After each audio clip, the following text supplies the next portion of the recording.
Buongiorno e benvenuti a questa nuova puntata di Sicilia 24 Focus. C'è un giovane migrante originario del Bangladesh, si chiama Shakur, ha poco più di 30 anni e vive a Marsala, in provincia di Trapani, da circa 3 anni. Lavora nei campi come centinaia di altri immigrati. Sabato scorso alle 5:30 del mattino è uscito di casa, come fa sempre, ha preso la bicicletta, si è avviato verso l'azienda dove lavora. 10 minuti dopo era a terra coperto di sangue. 4 persone gli hanno tagliato la strada a bordo di 2 scooter, l'hanno preso a bastonate, gli hanno rotto i denti, la mandibola, il setto nasale. È finito in ospedale, ha denunciato.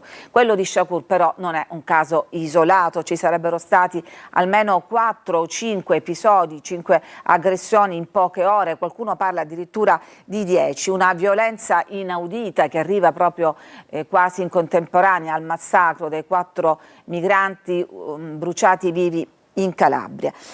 Una violenza quindi che si abbatte su questo gruppo di invisibili sfruttati nei campi, ma allo stesso tempo mal tollerati. Ne parliamo con i nostri ospiti. In collegamento da Marsala c'è Salvatore Ingui dell'Associazione Libera, benvenuto. Grazie. Poi abbiamo Albert Calenda Cabongo, consulente per l'immigrazione e mediatore culturale, benvenuto anche a lei. Buon pomeriggio a tutti e grazie per l'invito. E ci colleghiamo anche sempre da Marsala con Michelangelo Lombardo, che fra l'altro appunto in un suo appartamento ospita Shakur. Benvenuto. A voi, buongiorno. E parto proprio da lei, Michelangelo, perché diciamo lei ha visto forse per ultimo Shakur, quindi innanzitutto vorremmo sapere come sta questo ragazzo. Sta bene. Sta bene per quanto possa esserlo uno, sì, diciamo, appena dimesso dall'ospedale. Si sta riprendendo? Si sta riprendendo perché il colpo è stato, per lui che l'ha accusato, è stato un duro colpo. Anzi, io parlerei di un miracolato, perché parliamo di un perito, ma ci poteva fare. Si tratta sempre di un tentato omicidio, a mio modo di vedere, perché veramente se l'è passata veramente brutta, perché bastava il colpo essere un tantino più decentrato dalla mandibola, prendeva pochi centimetri più in alto. Per ora parlavamo di un'altra vittima di queste aggressioni che si sentono tanto parlare nelle nostre zone. Ecco, lei lo conosce bene perché appunto lei nei suoi alloggi ospita questi ragazzi che vanno a lavorare la mattina nei campi. Albert, questa forse è solo la punta dell'iceberg, quella che è venuta fuori perché appunto Shakur ha denunciato, ma voi, dico voi come associazione e come operatore culturale, risultano altri casi di aggressione nella zona? Esattamente, come già ho avuto modo di ribadire, lo stesso giorno sono stati disturbati, picchiati diverse persone, quindi tanti lavoratori. I casi sono, le aggressioni sono più di 10 in quello giorno lì, quello lo posso confermare. È preciso che non è un caso isolato, ma già lei l'accennava prima, perché io sono venuto a conoscenza di questi fatti un mese fa, incontrando alcuni imprenditori del settore che fanno lavorare questi ragazzi, quindi avevo già avuto anche modo di ascoltare alcuni ragazzi, quindi facendo anche lì capire che non sono soli, quindi eventualmente bisogna procedere con le denunce. Quindi quello famoso sabato alle 8 del mattino già squillavi il mio telefonino. Quando ho risposto ho visto alcuni imprenditori di questi ragazzi qua che mi avevano contattato perché erano un po' in panico, no? Quindi subito ci siamo mossi, abbiamo dato supporto intanto per l'accesso alla sanità, successivamente poi abbiamo mettendo anche mediatore culturale, quindi della lingua specifica a disposizione, abbiamo accompagnato questi ragazzi nel fare le altre denunce. Alcuni ragazzi purtroppo non hanno voluto fare denunce, quindi anche qua c'è un lavoro importante culturale da fare, perché questi ragazzi perdono anche la fiducia nelle istituzioni. Come potete vedere, alcuni non hanno voluto fare la denuncia perché non credono credono nemmeno nella giustizia, per cui c'è un gran lavoro da fare anche su questo punto di vista. Questi ragazzi devono comprendere, poter credere e avere anche fiducia nelle istituzioni, cioè capire che non sono Certo. abbandonati, e noi dalla nostra parte dovremo cercare di fare di più e stando accanto a questi Certo, fra lavoratori. l'altro Come dico, Albert, noi voglio ricordare ai nostri telespettatori che, a parte la denuncia dei sindacati CGIL, CISL e UIL, che hanno preso una posizione molto netta, si è anche riunito il Comitato per l'Ordine e la Sicurezza, che ha annunciato di aver rafforzato i controlli, soprattutto in quelle l'ore dell'alba, in cui i migranti si recano al lavoro, e soprattutto su quei tragitti. Voglio anche dire ai nostri telespettatori che avete visto le immagini di Shakur, questo ragazzo picchiato in compagnia appunto di Michelangelo Lombardo, poco dopo che era stato dimesso, vedete quindi che insomma è stato ferito, però è ritornato a casa, in alternanza nel montaggio fatto dalla nostra regia con le immagini che non sono le immagini di questi giorni, sono le immagini di alcuni anni fa, quando sempre a Marsala si era scatenata un'altra caccia, eccole qua, caccia al migrante di cui magari parleremo tra poco, e in quel caso erano stati trovati i responsabili. Ma voglio andare adesso da Salvatore Ingui, referente dell'Associazione Libera sul Territorio, perché diceva Albert, noi cerchiamo di convincerli a parlare perché non hanno fiducia nelle istituzioni, ma io credo che ci sia anche molta paura fra i migranti in questi giorni. Che clima si respira, ecco. Sì, intanto quello che si respira adesso non è una novità per questo territorio. Le immagini che voi facevate vedere, le immagini video, in realtà si riferiscono a tanti anni fa, almeno 5-6 anni fa. 2019, sì.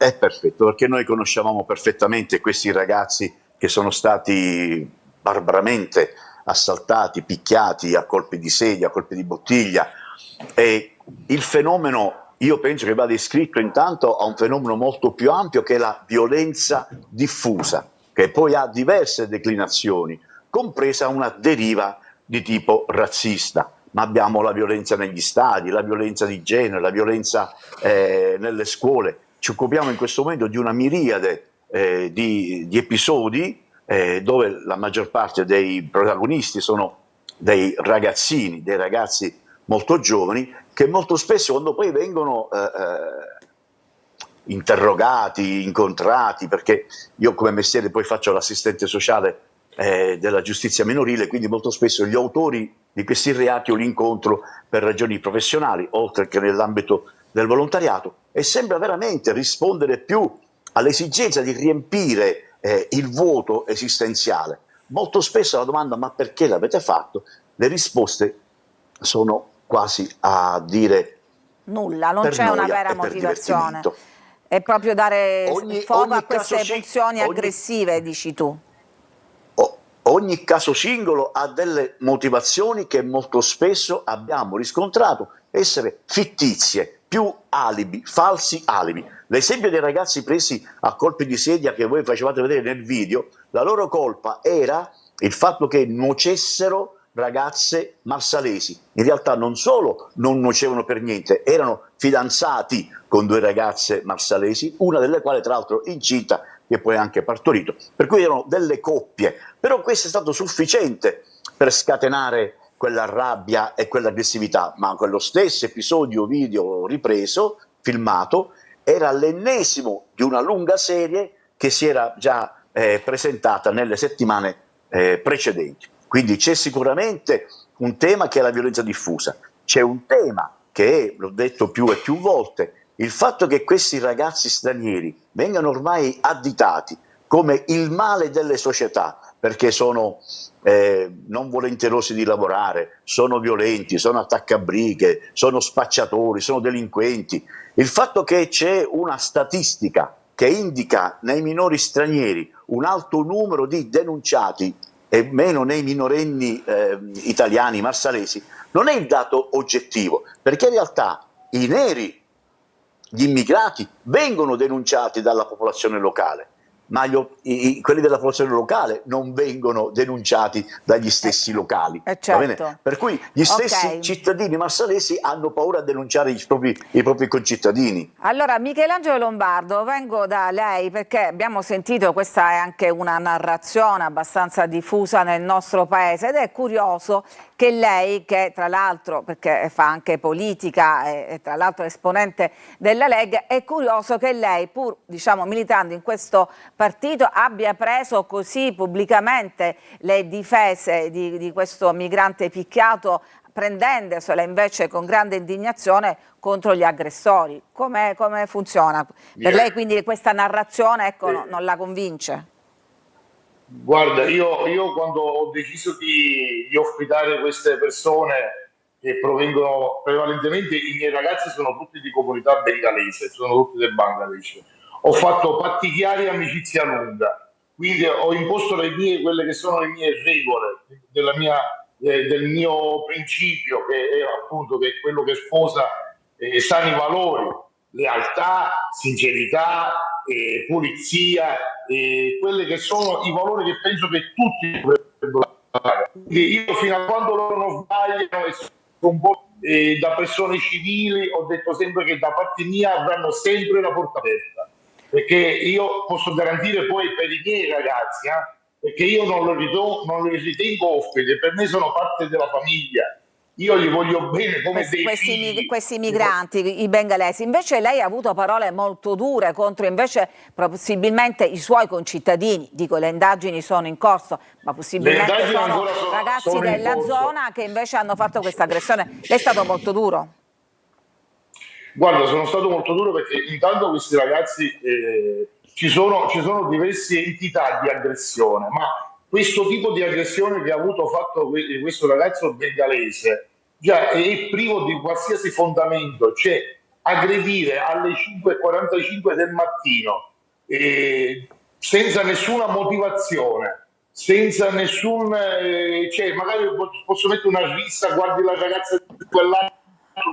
Cioè questa è proprio una spedizione punitiva, dice lei. Ma questi sono dei ragazzi che hanno problemi seri. Questi sono dei ragazzi che vanno curati, a mio modo di vedere. Cioè hanno sicuramente dei problemi esistenziali, possono provenire anche da famiglie, da ambienti di famiglia non educata. Io non sapevo cosa dire, perché non è stato sicuramente il primo pensiero della mattina, perché questi vengono sicuramente reduci di qualche notte passata tra alcol e droghe, in preda alla follia, senza nessun genere di fondatezza, aggredire così, rischiando di scapparci molto, perché si parla di un tentato omicidio per futili motivi. Certo, fra l'altro Michelangelo Lombardo, brevemente, fra l'altro lei lo conosce personalmente, Shakur, ce l'ha anche detto nei servizi che sono andati in onda nel TG. Dei miei ragazzi io ne posso garantire sopra la mia persona, per dire che sono dei ragazzi onesti e lavoratori, e questo non posso che ribadirlo e dirlo ad alta voce.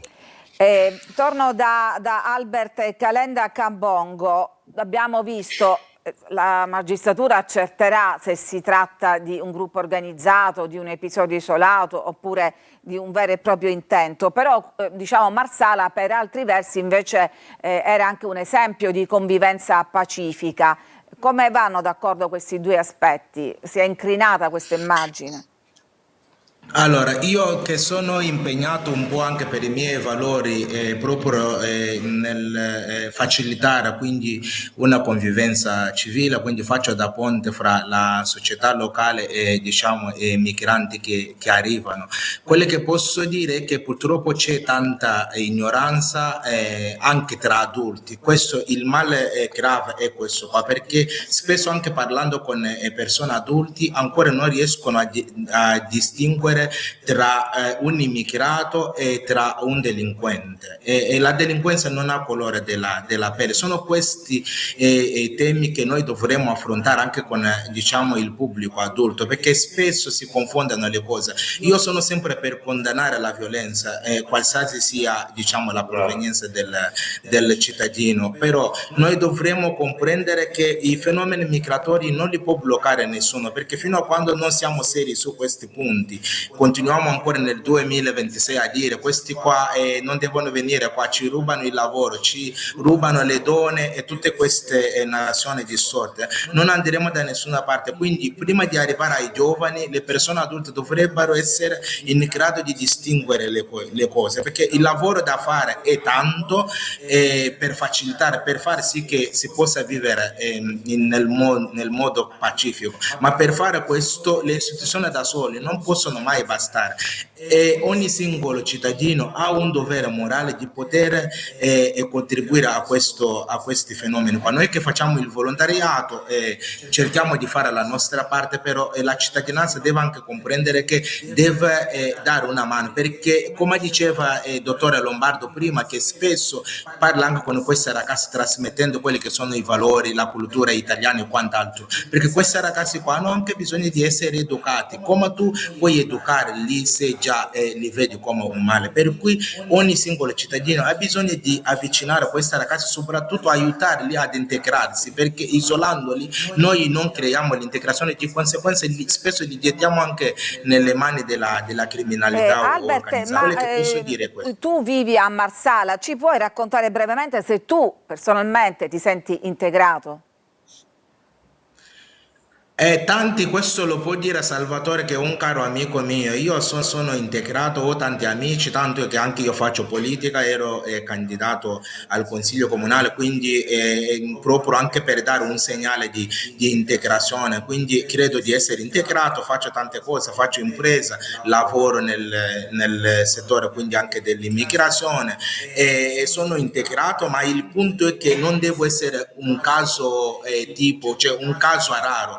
Bisogna fare sì che ci siano tanti Albert, come dico sempre, e questo avviene soprattutto con il supporto della cittadinanza, perché io sono quelli che sono oggi proprio perché ho avuto tanti amici italiani che mi hanno accolto, che mi hanno permesso di sentire mia a casa, e di conseguenza ho potuto dare il massimo di me stesso. E quando spesso un immigrato viene isolato dalla società non sviluppa anche le sue capacità, e spesso ci troviamo sempre con le persone che anche dopo 5-6 anni non riescono nemmeno a comunicare nella lingua italiana. Questo avviene non soltanto per colpa di chi arriva, ma anche per la società che non ha messo strumenti diciamo di inclusione, di integrazione sul piatto per permettere a queste persone di integrarsi. Per cui c'è un gran lavoro da fare che secondo me dipende da ciascuno di noi, al di là del lavoro che le istituzioni comunque sono chiamate certo, e tu Albert fare. stai lavorando proprio in questa direzione, come sta lavorando in questa direzione anche appunto Salvatore Ingui, siete in collegamento tra di voi. Salvatore, chiedo invece su Marsala, è un grosso centro di produzione agricola, soprattutto in questo momento la raccolta delle fragole e dei meloni, ci sono una grande vastità di serre in cui appunto serve manodopera che viene fornita appunto da questi lavoratori stranieri, che spesso però sono un popolo di invisibili, vivono nelle stesse aziende. Non è il caso certamente di Michelangelo Lombardo, ma a volte anche in appartamenti fatiscenti. Ecco, c'è un censimento della nazionalità, delle presenze, o veramente sfuggono anche a queste mappature? Sfuggono a queste mappature. Le campagne sono piene di luoghi che sarebbero fatiscenti è un eufemismo, che sono luoghi che di fatto alloggiano vere e proprie comunità informali di lavoratori stranieri. Io conosco, perché seguo alcuni di questi gruppi, permesso con documenti in regola, ma che non hanno trovato la possibilità di avere affittata una casa, e quindi queste persone hanno trovato dove poter alloggiarsi in strutture fatiscenti, perché sono o diroccate o non finite nella costruzione, senza porte né finestre, senza luce, però sono in prossimità dei luoghi di lavoro, quindi sono soprattutto sparse nelle campagne. Sappiamo quanto il comune di Marsala sia vasto proprio per le c'è un popolo di invisibili, Un popolo c'è di un popolo invisibili. che serve questa economia marsalese, con la raccolta delle fragole, di varia frutta, con le olive, non solo a Marsala ma anche in altri centri del Trapanese. Persone quindi che in realtà servono all'economia, ripeto, la maggior di queste persone che conosco io hanno regolare permesso, è anche vero. Ci sono tante persone che invece che regolare permesso non hanno, ma per la farraginosità della legislazione. Ecco, vi Allora, risulta invece cioè, il come diceva, fenomeno del caporalato, come abbiamo visto appunto nella tragedia calabrese, ma anche in tantissime altre realtà, cioè questi intermediari fra le aziende e i braccianti che appunto reclutano ogni mattina la manodopera. Come funziona questo? a me personalmente non è mai risultato nessun caso di caporalato in senso stretto, perlomeno, comunque a me non è stato mai né riferito né me ne sono accorto io, anche perché abitando in prossimità dei luoghi dove queste persone lavorano non hanno bisogno di intermediari che si Di essere spostano e spostano trasportati. con i mezzi. Certo. E in più molto spesso queste persone ormai lavorano da anni. Io conosco un gruppo che lavora da oltre 12 anni per le stesse persone, quindi non hanno degli intermediari, ma sono diretti. Lo stesso ho constatato con i lavoratori stranieri nel Campobellese che lavorano per le olive, qui durante le vendemmie. Qui almeno a me non è mai pervenuto Allora, il tra caporalato poco in senso lo stretto, in chiederò questo anche senso. agli altri nostri ospiti, però adesso ci dobbiamo fermare, c'è una brevissima pausa per la pubblicità, torniamo subito dopo.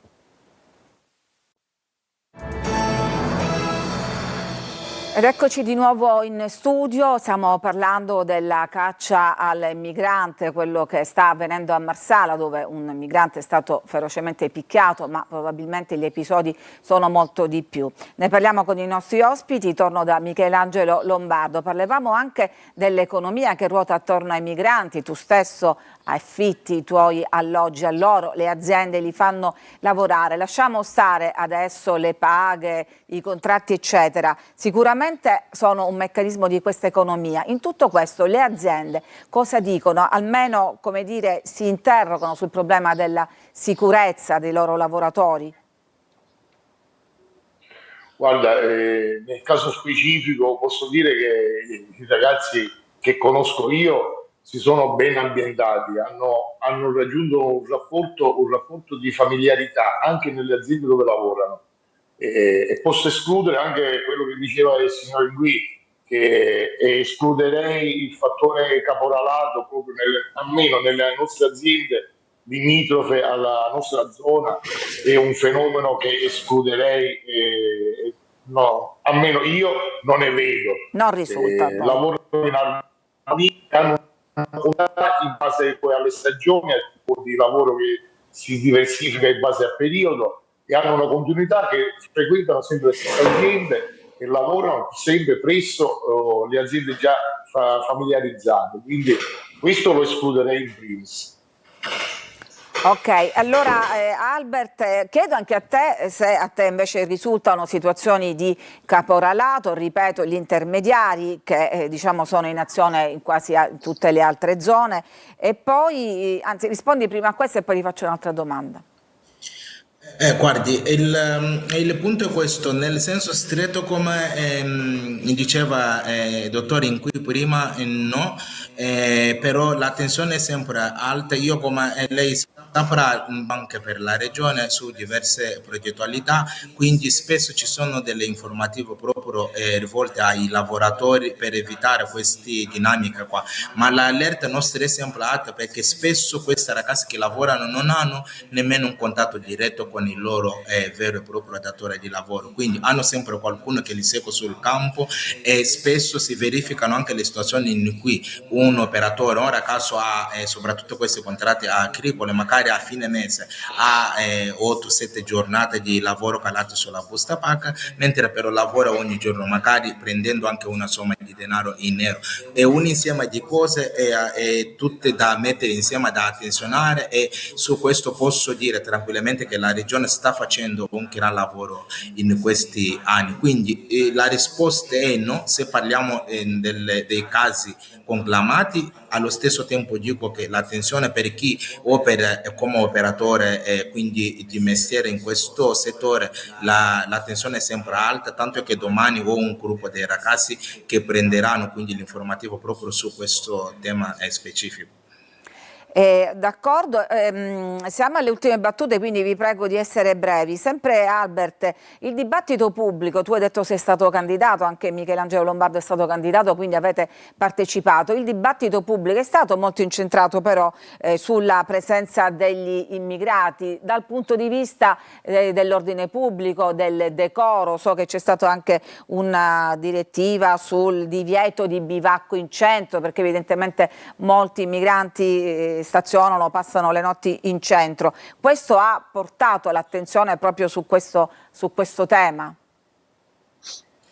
Guardi, io se devo rispondere, in questa campagna elettorale credo di essere stato uno dei pochissimi candidati, per esempio al Consiglio, che ha cercato di affrontare questo tema in modo strutturale, facendo anche delle proposte concrete. Purtroppo, secondo me, questo tema ancora è spesso usato per i fini politici in generale, sia a destra che a sinistra, no? Spesso le persone parlano anche delle cose di cui non hanno, diciamo, un'idea, per cui anche lì secondo me il tema dell'immigrazione deve essere affrontato in modo serio, ma soprattutto dalle persone competenti, perché il medico deve poter fare il medico e il chirurgo fa il chirurgo, ma quando una questione così complessa viene trattata dalle persone che non hanno un'idea nemmeno sui flussi migratori, sulla mobilità umana, tutto diventa soltanto propaganda. Quindi secondo me anche in questa campagna elettorale questo tema è stato trattato in un modo superficiale. Qua ci sarebbe da aprire i tavoli e sederci, soprattutto includendo anche le persone migranti che vivono, operano qua da anni, che fanno imprese qua, che conoscono bene la cultura marsalese, allo stesso tempo conoscono le culture di provenienza di queste persone. Quindi fare un ponte tra queste culture per favorire un vero diciamo clima di convivenza civile, tanto è che io ho proposto subito una consulta delle culture per l'amministrazione locale nostra, in modo da stare in sinergia, in connessione con questo pezzo della popolazione che pure da non cittadini ma contribuiscono alla nostra economia, alla nostra vita, accudiscono i nostri anziani e soprattutto fanno anche quei tipi di lavoro che purtroppo giovani italiani marsalesi non vogliono più fare. Quindi tutto questo deve essere messo insieme, non possiamo parlare di sicurezza inteso soltanto come prevenzione oppure come repressione senza parlare di inclusione. Le cose devono essere messe insieme e bisogna avere la capacità per metterle insieme. Uno sguardo complessivo. Siamo in chiusura, l'ultimo commento a Salvatore Inguì. C'è tantissimo lavoro da fare e c'è un fatto che è ineccepibile: i flussi migratori non si possono fermare, l'umanità è in cammino da millenni e non esistono società che non siano multiculturali. Presto o tardi è sempre così. Anche Marsala ha una grossa componente di persone come Albert, ben integrate, che lavorano, quindi non è possibile blindare la città e parlare di sovranismo bianco, marsalese, occidentale, eccetera, eccetera. Però invece l'altro problema è il fenomeno sommerso, che non è tanto riconducibile al caporalato in senso stretto, quanto allo sfruttamento, perché abbiamo diversi ragazzi, diverse persone che lavorano a Marsala. Quelli che lavorano nel settore, per esempio, della ristorazione, sono bene o male controllati e controllabili, e la maggior parte di questi sono sicuramente messi in regola e hanno un'adeguata retribuzione. Ma invece le migliaia di persone sparse per le campagne marsalesi, che sono di fatto persone invisibili e quindi sfuggono ai controlli, ecco, probabilmente queste persone sono quelle persone maltrattate, sfruttate, sottopagate, che vivono in condizioni spesso non adeguate alla loro dignità. Ecco, su questo andrebbe fatto un lavoro di controllo più capillare, ma il controllo ai datori di lavoro, non il controllo ai ragazzi. È il fenomeno del bivacco cosiddetto, ma in qualsiasi paese, in qualsiasi città c'è una piazza centrale dove la gente si incontra, si riunisce e chiacchiera. Un decreto antibivacco che vuol dire? Se 3 persone nere si fermano a chiacchierare vengono sciolti e invece sono 3 persone bianche che chiacchierano possono rimanere. Questa cosa dell'antibivacco che sento dire da più parti mi sembra diciamo che il nuovo sindaco di Marsala, Andreana Patti, avrà già una prima diciamo, questione da affrontare, visto che è stata appena eletta. Allora il tempo a disposizione è finito, io vi ringrazio. Michelangelo, a te il compito di dare un abbraccio a Shakur da parte nostra, lo salutiamo, pronta guarigione il più presto possibile, speriamo che si rimetta in sella alla sua bici in totale sicurezza come tanti gli altri migranti che lavorano appunto nelle campagne. Grazie ancora per averci seguito, a tutti un buon pomeriggio. Arrivederci.